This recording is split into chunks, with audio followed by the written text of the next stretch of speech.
মৃত্যুর পূর্বে মাসআলাটা খেয়াল করেন, মৃত্যুর পূর্বে কবরের জায়গা নির্ধারণ করা, ছেলে মেয়েকে বলা যে এই জায়গায় আমাকে তুমি কি করিও, তোমরা দাফন করিও, এটা জায়েজ আছে। কবরের জায়গা নির্ধারণ, এই জায়গায় আমাকে দাফন করবা, এটা আয়েশা রাদিয়াল্লাহু আনহা থেকে পাওয়া যায়। আয়েশা রাদিয়াল্লাহু আনহা তিনি রাসূলুল্লাহ সাল্লাল্লাহু আলাইহি ওয়াসাল্লামকে যেখানে দাফন করা হয়েছে তার পাশে আবু বকর রাদিয়াল্লাহু আনহু তার পাশের জায়গাটা তিনি তার নিজের জন্য নির্ধারণ করে রেখেছিলেন। পরে ওমর রাদিয়াল্লাহু আনহু যখন ইন্তেকাল করেন তখন তিনি ওমর রাদিয়াল্লাহু আনহুকে প্রাধান্য দিয়ে সেখানে ওমর রাদিয়াল্লাহু আনহুর দাফনের ব্যবস্থা করেন। ওমর রাদিয়াল্লাহু আনহুর জন্য তিনি এই জায়গাটা ছেড়ে দেন। তাহলে আয়েশা রাদিয়াল্লাহু তাআলা আনহা জায়গা কি করছিলেন? নির্ধারণ করেছিলেন। অতএব এটা জায়েজ আছে। কাপড়ে কাপড় কিনে প্রস্তুত করে রাখা, কাপড়ে কাপড় কিনে রাখা, এটাও জায়েজ আছে, একটা হাদিস দ্বারা বোঝা যায়। কিন্তু কবর খুঁড়ে রাখা, গর্ত করে রাখা, কবর তৈরি করে রাখা, এটা বাড়াবাড়ি, এটা ঠিক না। কারণ হলো আপনি কোথায় মারা যাবেন এটা কি আপনি জানেন?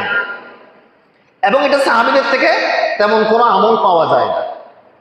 আপনি এখানে মারা যাবেন না কোথায় মারা যাবেন এটা তো আপনি জানেন না, বরং আপনি কবরে যাওয়ার প্রস্তুতি কি করেন? গ্রহণ করেন। আপনি কবর তৈরি করতে যে টাকা খরচ করছেন ওটা নিয়ে মানুষের উপকার করেন, সেটা আপনার কাজে আসবে। তো সেজন্য মৃত্যু আমাদের কোথায় হবে এটা আমরা কেউ বলতে পারি না। আমরা সব সময় মৃত্যুর প্রস্তুতি নিয়ে চলতে হবে।